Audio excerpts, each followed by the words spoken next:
नमस्कार, मैं हूं आपका ज्योतिष मित्र जितेंद्र पांडे गाजियाबाद से। हमारे सनातन धर्म में एकादशी को व्रतों का राजा कहा गया है। लेकिन क्या आप जानते हैं कि गलत विधि से किया गया व्रत पुण्य के बजाय दोष का कारण बन सकता है। अक्सर मेरे पास लोग अपनी कुंडली लेकर आते हैं और कहते हैं पंडित जी हम व्रत तो बहुत करते हैं लेकिन जीवन में परेशानियां खत्म नहीं हो रही हैं। दोस्तों, आज मैं आपको बताऊंगा कि एकादशी के दिन वह कौन सी गुप्त बातें हैं जो आपके भाग्य के द्वार खोल सकती हैं। हम बात करेंगे महिलाओं के लिए विशेष नियमों की, दान की महिमा और सीय दृष्टिकोण से एकादशी का आपकी दशाओं पर क्या प्रभाव पड़ता है। अगर आप अपनी कुंडली का मिलान करवाना चाहते हैं या अपनी महादशा अंतरदशा का सटीक विश्लेषण करना चाहते हैं तो स्क्रीन पर दिए गए मेरे व्हाट्सएप नंबर पर आप मुझसे संपर्क कर सकते हैं। चलिए इस पावन चर्चा को आगे बढ़ाते हैं। शास्त्रों में 24 एकादशियां बताई गई हैं।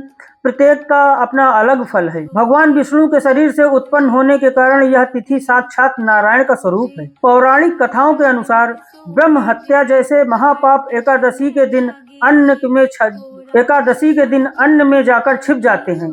इसलिए जो इस दिन अन्न खाता है वह अनजाने में ही उन पापों को ग्रहण कर लेता है। जो व्यक्ति नियम पूर्वक साल भर की एकादशियां करता है उसे मृत्यु के बाद यमराज के दर्शन नहीं करने पड़ते हैं। हमारे पास अक्सर बहनें यह सवाल लेकर आती हैं कि क्या वे हर हाल में यह व्रत कर सकती हैं। तो ध्यान से सुनिए।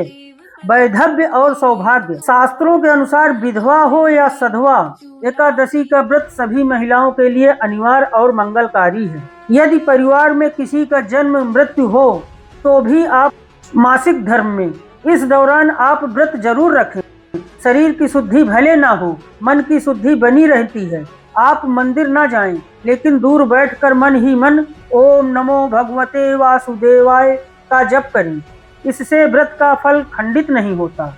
यदि आप गर्भवती हैं या दवाइयाँ चल रही हैं तो शरीर को कष्ट न दें। फलाहारी एकादशी करें। एकादशी पर दान का फल अश्वमेध यज्ञ से भी अधिक बताया गया है, लेकिन दान सही वस्तु का होना चाहिए। अन्नदान। यदि आप समर्थ हैं तो ब्राह्मणों को या गरीबों को सीधा दान करें। तिल और जल। पितृदोष की शांति के लिए तिलदान और प्यासे को जल पिलाना उत्तम है। दीपदान। शाम के समय तुलसी के पास और मंदिर में दीपदान करने से घर की दरिद्रता दूर होती है। ज्योतिषीय दान। यदि आपकी कुंडली में शनि या राहु की खराब दशा चल रही है तो एकादशी के दिन काली वस्तुओं का दान बहुत राहत देता है। एक ज्योतिषी के नाते मैं आपको बताता हूँ कि एकादशी का सीधा संबंध चंद्रमा से है। चंद्रमा हमारे मन का कारक है। मन की शुद्धि।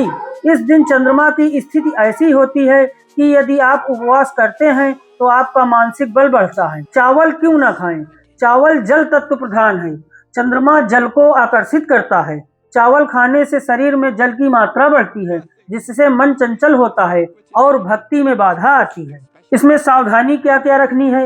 एकादशी के दिन तुलसी दल ना तोड़ें, बाल और नाखून ना काटें और सबसे जरूरी किसी की निंदा ना करें। क्रोध करने से व्रत का सारा पुण्य नष्ट हो जाता है। प्रिय दर्शकों, एकादशी एक अनुशासन है जो आपको ईश्वर के करीब ले जाता है। इस व्रत को पूर्ण श्रद्धा के साथ करें।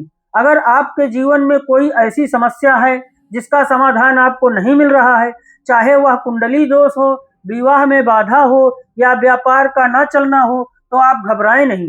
मैं गाजियाबाद से आपका मित्र जितेंद्र पांडे आपकी सेवा के लिए उपलब्ध हूँ। आप मुझे व्हाट्सएप नंबर पर मैसेज करके परामर्श ले सकते हैं। अपनी जन्म तिथि, समय और स्थान के साथ अपना प्रश्न भेजें। मैं स्वयं आपकी कुंडली का अध्ययन कर आपको उचित मार्गदर्शन दूंगा। वीडियो पसंद आई हो तो इसे अपने परिवार और मित्रों के साथ साझा करें। कमेंट में जय श्री हरि जरूर लिखें। भगवान विष्णु आप सभी पर कृपा बनाए रखें।